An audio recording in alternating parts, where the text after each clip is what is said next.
दोस्तों स्वागत है आपका आज मेरे एक और वीडियो में जहां होती है बिजनेस की सीधी बात विदाउट एनी बकवास। दोस्तों बांग्लादेश में जो हालात हैं वो बहुत ही चिंताजनक हैं। वहां राजनीतिक उथल-पुथल हुई है जिससे वहां की प्रधानमंत्री जो हैं वो भागकर दिल्ली आ गई हैं और फिलहाल शेख हसीना जो वहां की प्रधानमंत्री रही हैं फिलहाल वो दिल्ली में ही हैं। लेकिन इस पॉलिटिकल टर्मोइल के विपरीत एक सवाल और खड़ा होता है कि आखिरकार इससे भारत और बांग्लादेश का जो व्यापार है उस पर क्या असर पड़ेगा। दोस्तों आपको ये बता दूं कि जो बांग्लादेश है वो इंडिया के लिए टॉप 10 डेस्टिनेशंस हैं एक्सपोर्ट के मामले में।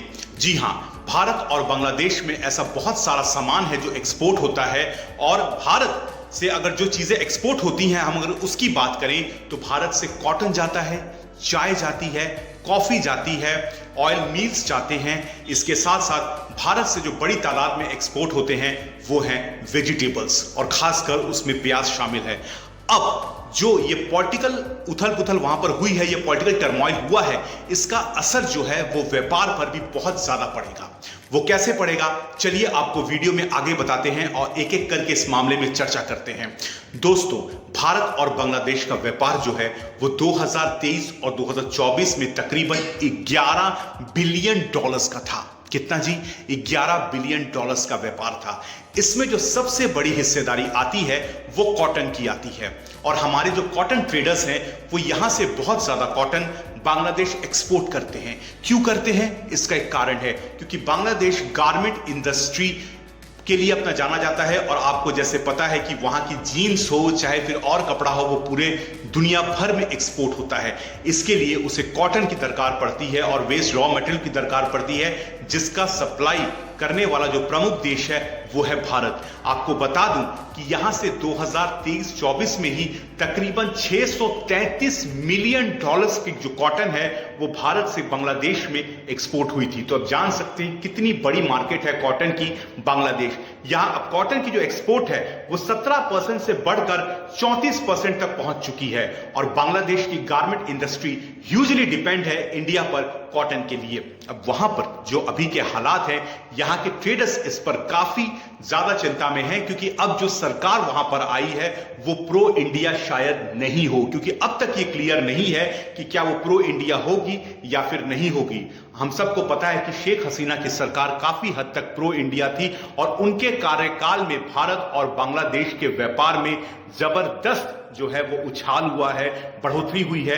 यह भी कहना गलत नहीं होगा और पूरे फिगर्स बताते हैं कि भारत और बांग्लादेश का जो व्यापार है वो कई गुना 100 गुना से अधिक बढ़ गया जब से बांग्लादेश में शेख हसीना की सरकार बनी और पिछले 15 साल से तो वो तख्ता में ही थी। अब तख्ता पलट हो चुका है तो फिलहाल वो दिल्ली में है। तो 633 मिलियन तो सिर्फ कॉटन ही एक्सपोर्ट हुआ भारत से बांग्लादेश में। अब हम बात करते हैं दूसरे आइटम्स की। यहां लेकिन आपको एक और बात बता दूं कि अगर कॉटन इतना एक्सपोर्ट हुआ है तो तकरीबन 391 मिलियन डॉलर्स का कपड़ा भी बांग्लादेश से इंडिया में आया। तो आप समझ सकते हैं कितनी बड़ी मार्केट रही है कॉटन के लिए। इसके बाद हम बात करें ऑयल मिल्स की तो तकरीबन 9 लाख टन का ऑयल मिल यहां से एक्सपोर्ट हुआ बांग्लादेश में, जिसमें सोयाबीन मिल आती है, रपासीड मिल आती है। अब इसके बाद आता है सी फूड। दोस्तों बांग्लादेश सी फूड के मामले में भी इंडिया से काफी सारा सी फूड इंपोर्ट करता है। क्यों? क्योंकि वहां की जो पॉपुलेशन है वो भी सी फूड प्रेमी है। जैसा हमारा जो बंगाल है प्राइमरी वो सी फूड प्रेमी है और आप जैसा जानते हैं कि बंगाल और जो बांग्लादेश है वह की भाषाएं लगभग बंगाली है, तो सेम भाषा है, खाना पीना रहन सहन भी तकरीबन बराबर ही है, सेम है। तो 318 करोड़ का सी फूड केवल भारत से बांग्लादेश में एक्सपोर्ट हुआ 23-24 में। इतनी बड़ी मात्रा में सी फूड गया।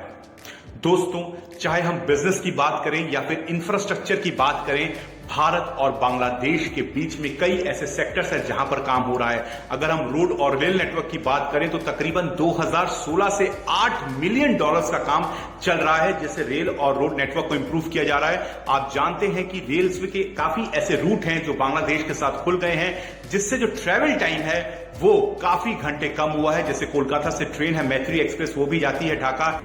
इसके अलावा और भी कई रूट हैं जहां पर काम चल रहा है वो भी तकरीबन $8 मिलियन का 2016 से, जैसे मैंने बताया। अब जो भारत के ट्रेडर्स हैं, ये हालात लेकर उनके अंदर काफी चिंता है, क्योंकि उनका ये मानना है कि शायद समय लगेगा हालात ठीक होने में। लेकिन जब मेरी कुछ कॉटन ट्रेडर्स से बात हुई तो उन्होंने साफ कहा कि शायद हो सकता है कि एक आध महीने के अंदर हालात सामान्य हो जाएं, क्योंकि कॉटन के मामले में तो भारत बहुत ज्यादा बांग्लादेश की मदद करता है, और अगर बांग्लादेश की जो गारमेंट इंडस्ट्री है वो कॉटन पर ही टिकी हुई है, और बांग्लादेश ये नहीं चाहेगा कि वो कॉटन को छोड़ दे, क्योंकि उसकी इकोनॉमी, उसकी कमाई भी इस गारमेंट इंडस्ट्री से ही आती है। अब अगर हम बात करें कि क्या शेख हसीना के समय या फिर जो अभी तख्ता पलट हुआ उससे ही हालात खराब हुए हैं, ऐसा नहीं है। शेख हसीना का जो कार्यकाल था उसके पहले भी बांग्लादेश में इन्फ्लेशन बहुत ज्यादा बढ़ गया, महंगाई वहां पर बहुत ज्यादा बढ़ गई, जिससे जो डोमेस्टिक कंजम्पशन है वो कमा और डिमांड कम हुई।